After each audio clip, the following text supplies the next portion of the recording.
Hello, everybody, and welcome to the Wait, What Are We Talking About podcast, episode 149. My name is Bret, aka Enigma9011, and if you want to catch this podcast live, you can go over to twitch.tv/Enigma9011 every Sunday, usually at 8 p.m. Eastern. Join the chat over there, join on the fun and the conversation, but if you can't catch it live, that's A-OK. You can go over to YouTube and podcast services the very next week, where it's broken out topic by topic and put as one big video and MP3 for your amusement on the following Friday. Last but not least, wherever you guys are watching or listening, feel free, or please, leave a comment, rate, subscribe, all that fun stuff. Leave a review. It may seem small, but it does go a long way in helping us out. And you can even go to the merch store too. If you'd like to support that way, you're more than welcome to do that. But yeah, we'd love you for it. Thank you. Today, flying solo, as you can see, except for the moose. Today we're doing two topics. Both are kind of review topics or kind of thoughts and stuff like that. So, just a heads up on those topics. Both will be spoiler free to start, and then we're kind of gonna go into the weeds of it. So I'll give you a heads up, obviously, when we're making that switch and transition in each of them. But just so you know going in, if you want spoilers on one and not on the other, like I said, going into it, you can plan ahead. To kick off, we are going to be talking about, or rather I'm going to be talking about, House of the Dragon Season 1 and my thoughts overall on the show and how it played out. As of recording, we're about a week away from the finale, from it wrapping up for now. And overall, I really enjoyed the show. There were times definitely where I don't want to say frustrated, but I was a little bit down with my excitement for it and like looking forward to the next week, etc. And I think there's a few things that kind of happened in the show that they chose to do that kind of, I guess, caused that or added to that feeling. I will say this before I guess I get into the thick of it with this show. I had watched Game of Thrones, obviously prior to this, but I had watched or gotten into that show late. Excuse me one second. I'd gotten into the show late and not watched it week to week until the final season. So I binge watched, 1 through 7 seasons with Lady. She had already seen them, so I was able to ask questions and whatnot as we went on, and I enjoyed it from there. I thought it was really good. I know, we all had our thoughts on the final season. I think now with hindsight, yeah, it wasn't the best, but still overall I did enjoy it, enjoyed the show. So like I said, only the finale or the final season I watched week to week. So I guess I was a little spoiled in that way. But going week to week in this show has been a little rougher. Not like because the show's been bad at any point, but I think for my retention, it's been bad. And I get it. That's how TV used to be and all that jazz. But with so many characters similar to the original Game of Thrones, not as many, but still quite a few, it's it's definitely very tough to kind of stay along, or at least remember everybody's actual name instead of just like, oh yeah, it's this person, oh yeah, it's that person, and then like they're part of the Valerian group, it's the Seahorse clan or whatever. So I would say that was something that, it's not the show's fault, but that was something that I just noticed for me that was a little down. But I will say, okay, so that was one aspect, and then the other aspect was they are trying to tell a story here that spans quite a few years. So the show takes some time jumps in the series. So I think episodes 1 through 4 are like pretty relatively close to the same time era, and your main, well, I'd say 2 of the main characters, their actresses change post, I think it's episode 4, maybe it's 5. And with that time jump, along with another one, which I'll kind of allude to later once we get into spoilers, there was a little bit of a disconnect because it's like, oh, okay, I built this, relationship and like this building of like enjoying the characters of the original iterations with the actresses, and now I have to kind of reform that with these new actresses. Like obviously it's still the continuation of their story, but now these actresses are portraying them, so it's like, oh, now I got to get used to you. And both did a fantastic job. It just took a little while post that time jump, that initial time jump, that first episode, to kind of get reacclimated, I guess, or like reinvested into their characters' stories. So I would say that was a hang up. And like I said, there was another big one, but that will get into spoiler territory. So those were just the two little hiccups, I guess I would say I had, selfishly, with the first season. I thought the story was really good. I like the dynamic of not really suspense, but like kind of similar to the original Game of Thrones, how things are. There's a lot happening, a lot of different stories are in play, a lot of different motivations are happening, and seeing the threads, like you might not see it initially when it's happening, but once the payoff happens or reveal, it's like, oh my god, yeah, that makes so much sense, seeing the little trail along the way of what was happening. So yeah, overall I think it was good. If you enjoyed Game of Thrones, I definitely would recommend watching this show. And even if not, like, it is only the one season right now, so that's nice. It's a totally separate story as well. Like, this is, oh boy, hundreds of years prior to the initial show. So you'll recognize like some family house names of like, oh, Targaryen and, oh crap, Lannister and Stark and all that stuff. But none of the characters like overlap from series to series. So that is kind of nice, at least for a jumping in point for someone new. Yeah, show was great overall. I did enjoy the story they told throughout, minus those little hiccups I talked about. And I think that's it for my spoiler-free stuff. So let's talk about spoilers. I'm not going to go into breaking down each episode. No, that would be crazy. But just talking about like some characters I enjoyed, some characters I didn't enjoy. And let's be honest, there was one main character that, I don't know, could do no wrong. I don't know, I could say that. But like, I was just rooting for the whole time. And that's Viserys. Poor King Viserys, just trying to, play with his model set of the city and just wants his family to be chill and hang out and be cool with each other. And everybody's bitching and moaning about this hierarchy, this line, and blah, blah, blah. And I get it. It's the point of the show, right? Is, oh, who's going to succeed? Who's going to be king next? Blah. But I just felt so bad for him. And seeing his character arc, yeah, just like every time it seemed like he had something going for him, then the other shoe would fall, and it would just be a whole nother mess of problems. And obviously he's dealing with that, I don't know if it was disease, but whatever was that ailment he did have, seeing it obviously slowly chip away at him throughout the show, and then at the very end, like, he's in rough shape. He's able to pull himself together for one more act to kind of reunite the family, passes away, and then obviously, as the finale shows, shit's going to hit the fan again. It's like, fuck, come on, man. You couldn't even do it for him.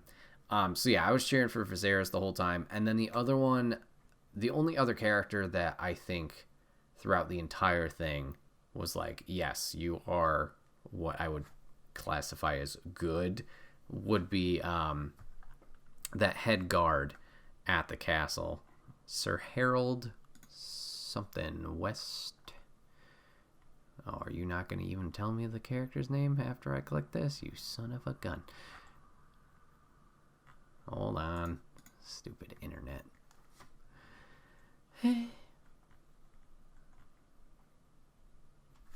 Oh, he's in The Hobbit too. Didn't even know that. Let's see. House of the Dragon. Sir Harold Westerling. That guy was the homie. Just doing his job. Just, being the royal guard for the king, obviously Viserys, and Rhaenyra, the princess, and just, keeping things on the up and up. And then once things happen later, he's like, nah, this isn't right. This isn't how things are supposed to go. And he steps down. So I like him. I I would assume he's going to make a comeback at least at some point. I don't know if he's going to go help Rhaenyra in the conflict that is coming up, as he kind of stood by her, and the rightful passage of power, and the rightful heir. But we'll see. If not, I just hope he goes on to live the rest of his days in peace and happiness. All right, so let's talk about all the shitholes that we got, because there are quite a few.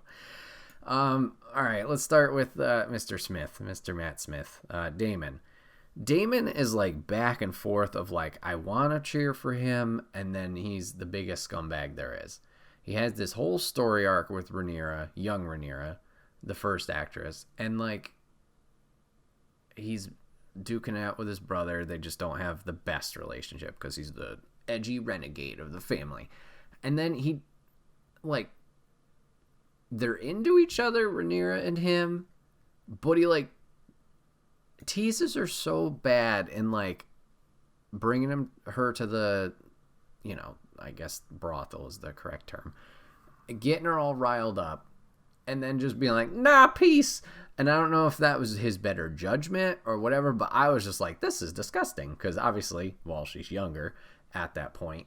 And then, yeah, obviously from a current age standpoint, like the whole incestual thing, which ties a lot into this show, and oh boy, that's a whole nother thing, which I get, the pure blood time, like, oh, we're gonna make our family stronger that way. I get it. It's still weird. So anyways, gets her all riled up, and then just, yeah, pieces out, whether because of his better judgment or for whatever reason. That's weird. And then towards the end of the show, when him and Rhaenyra are actually married, he like chokes her out and threatens her. Well, not chokes her out, chokes her and threatens her when she supposed to be the queen and, you know, have the power. Like, whoa, that it came out of nowhere too, because they seemed to kind of calm down, and like was supporting her and being the queen and dealing with the upcoming conflict of the big war. And then, yeah, all of a sudden he kind of snaps, chokes her, and is like, nah, you better, like, puts her into place. And it's like, what? Where do you feel, how do you feel so confident to do this? Obviously nothing comes out of it, punishment wise, at least as of right now. So it's like, okay, I guess good on you. You could do that, but it's like, woof.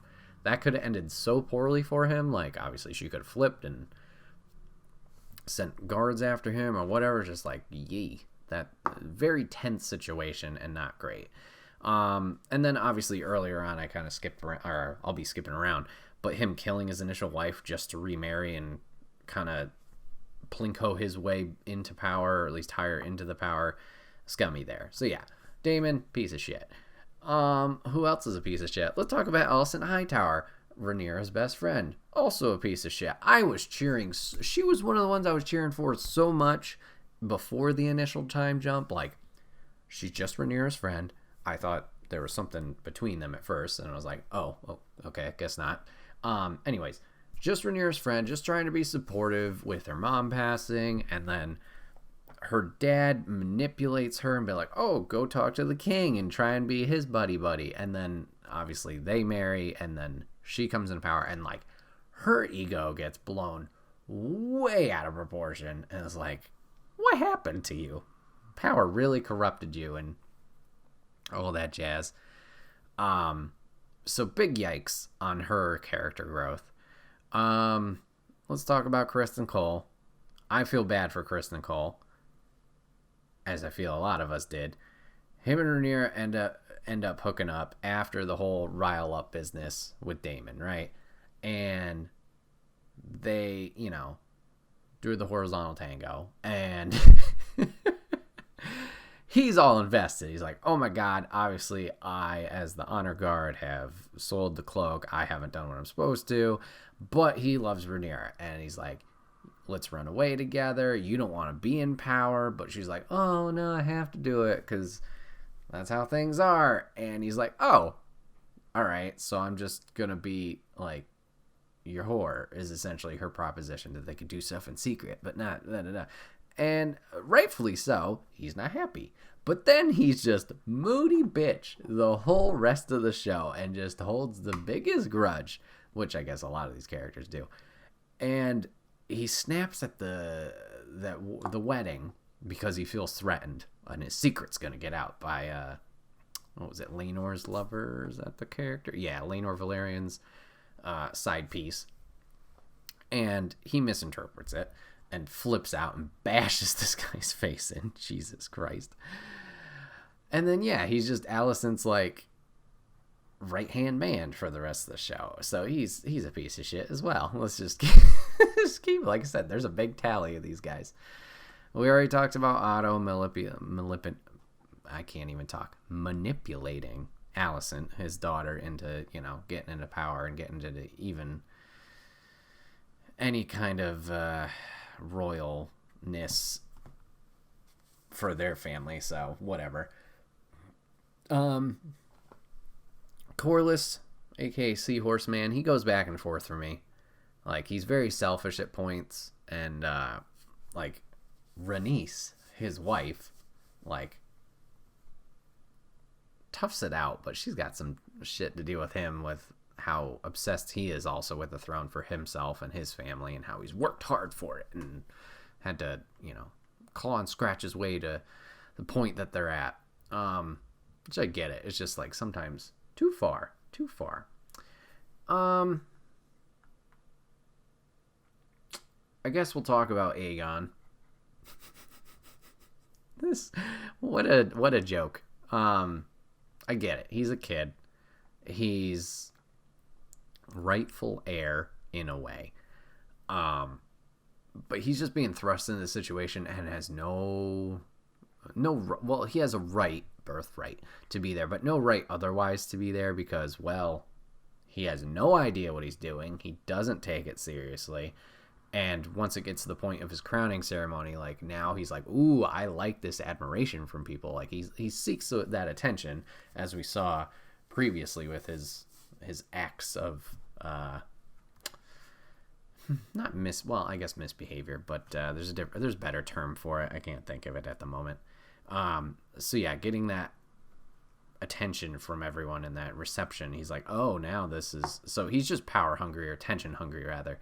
He's not going to be able to do a good job, as we'll probably see in later seasons, or season. I think they've only announced a second, but he's a tool. And then the character I want to like, but can't, I feel, is Aemond, his brother. Now, Aemon's got an interesting story. So, he's the second born of Alicent and Viserys. Okay, great. So, he's not going to be king, because, well, his older brother usurps that, or whatever the term is higher on the chain.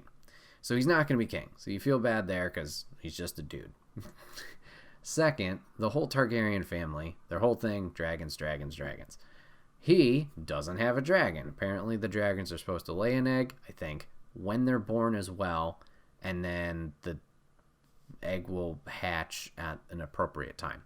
Well, whatever happened, I could be getting this wrong, I apologize. Whatever happens, he doesn't get an egg, and he gets made fun of by his older brother, Aegon, as well as Rhaenyra's kids from, not Laenor, because Laenor is gay, but from a side piece, which we'll talk about as well after Aemond. So anyways, so he gets teased, and you feel bad for him. You feel sympathy, because he just wants to find his place, right? So as he's a kid, eventually he's going to take someone else's dragon. He takes one of the Seahorse daughters, who marries Daemon. Is this confusing yet if you haven't watched it and you don't care? Yes. Yes, I understand. So anyways, the mom dies. He goes to the dragon and essentially takes over. And he flies it back to town. All the kids, so, well, not his brother, the two Rhaenyra's kids, and then the daughters of Daemon and the wife who just passed, all are pissed Makes sense. And Eamon just goes on an ass whooping spree, just slapping kids, punching kids, boys and girls, doesn't matter, just lays the smack down on all of them. And I'm like, oh, I was rooting for you. This ain't cool. Like, I get the boys, like, all right, boy quarrel. But as soon as he, like, bah, just nails one of the girls, like, that's a no. Okay, word. You are a piece of shit. Obviously, you know, he gets his comeuppance and loses an eye. Fun stuff. So yeah, I was like, fuck this guy. Okay, can't cheer for him. Then we get the second time jump, and everybody's older. And boy, oh boy, classic SpongeBob meme. Oh no, he's hot. He looks so cool. He's got this dope eye patch. He's got the long flowing locks. It looks like fucking Sephiroth with the chiseled jaw and everything. I was like, fuck, he looks awesome. So I'm like, man, should I like this guy again? No, because he's still technically a piece of shit. And he ends up killing one of Rhaenyra's kids at the very, very end of the last episode via dragon. Kind of. The dragons kind of go rogue, go renegade, and don't listen to the writers, and the brother does, you know, get munched on. And he does feel remorse, or at least from what we could tell, and fear. So it's like, it's not really your fault, but it kind of was your fault because you were poking the bear. So I don't know. I want to like him, but maybe it's selfishly just because he's cool looking. I don't know. We'll see. So let's talk about the time jumps again. Let's circle around to that, because there is one character that I feel like I was supposed to feel something for, and this might also kind of tie in with like not connecting to the older women actresses that played Rhaenyra and Alicent during the time jump of like, how am I supposed to connect with you when you just popped up? And it's like, oh, well, I like the other actresses. Like, okay, anyways, I'm circling back. So I talked about the proposition between young Rhaenyra and Kristen Cole, right? Hey, we banged. Hey, we're not going to run away together, but do you want to be my side piece? Kristen Cole's like, nah, don't want that, and pieces out. So with Laenor being gay, they need heirs, right? Well, obviously that situation's not going to work out, so Rhaenyra has another side piece. This relationship with, what's the guy's name? Harwin Strong. Has no build, has no history, and we pop into this first time jump, and they had like 2 or 3 kids? And I'm like, oh, okay. I mean, I get it. You know, that's what they're supposed to do, helps cover up the whole relationship thing and gives them rightful heirs.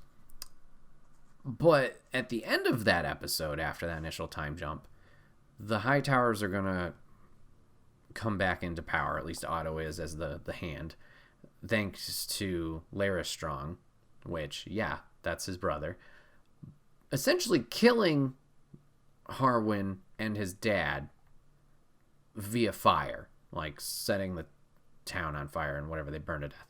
And I'm watching this and I'm like, I should feel something right now from what you're telling me. I feel nothing. Absolutely nothing. And that was probably my lowest point of the series, of like, literally at the end, I was not pissed off. That's a little dramatic. I was kind of angry and frustrated. I'm like, I don't care. I don't care that this guy died. I don't care about the new actresses just because it was that time camp and I didn't have the time to, you know, I wasn't connected to them as the characters. I was just like, nothing matters right now. And like I said, eventually they'll turn it around with a little bit more time in the episodes that will precede it.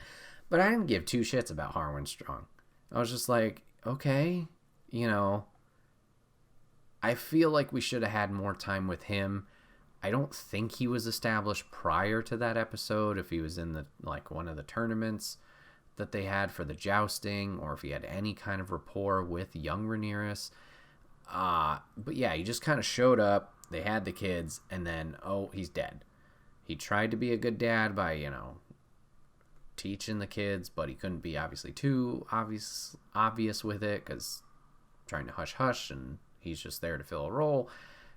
But yeah, I was like, it meant nothing to me. So I would say that was the biggest, like character wise, like what to me. Yeah, I don't know. I know I was a little bit all over the place, but overall, I did enjoy the show. There were the few points where I was like, kind of iffy on it with the time jumps, me being week to week, but everybody's week to week. So kind of my retention with like who's who. I'm sure it's only going to get more convoluted with upcoming seasons as more characters are added, and who knows, maybe another time jump. I mean, we're going to be fighting a war right now, spoiler alert, between 2, potentially 3 parties. So we're going to need more characters to back certain sides of this. As for the finale, I think the setup of the war was good. I get the impact of the closing with the dragon fight. It almost felt like not as impactful as maybe a finale should. It kind of felt almost like the cliffhanger of a typical week-to-week episode. So that would be my only, I guess, critique or criticism there, is maybe doing something more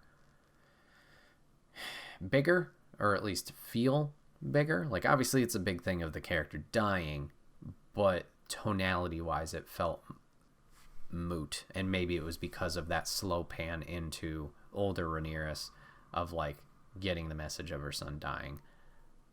Her reaction, obviously, very shocked and very sad, might have been better if there was some like explosion of emotion or anger, or if we just left it at the dragon part. Maybe there's just the music as well, just how that tone was. It was very somber and low tone. Who knows? I'm not a director. I'm not anything like that. But overall, overall, show was really good, especially from Lady and I going to like, oh yeah, it's on tonight. Do you just want to try it? And being fully invested in it after no like excitement building into the show or anything like that. I wouldn't say I'm like chomping at the bit for season 2 or like waiting with anticipation, but once it does come out, I'll be excited to jump back into this world. Hopefully not be too confused after however long it has been. But yeah, they do it. Jesus, this series, whether it's House or it's Game of Thrones, I will say their storytelling that HBO does is really, really good and makes you invested into their product. So yeah, just kudos to them, and we'll see where it goes from here.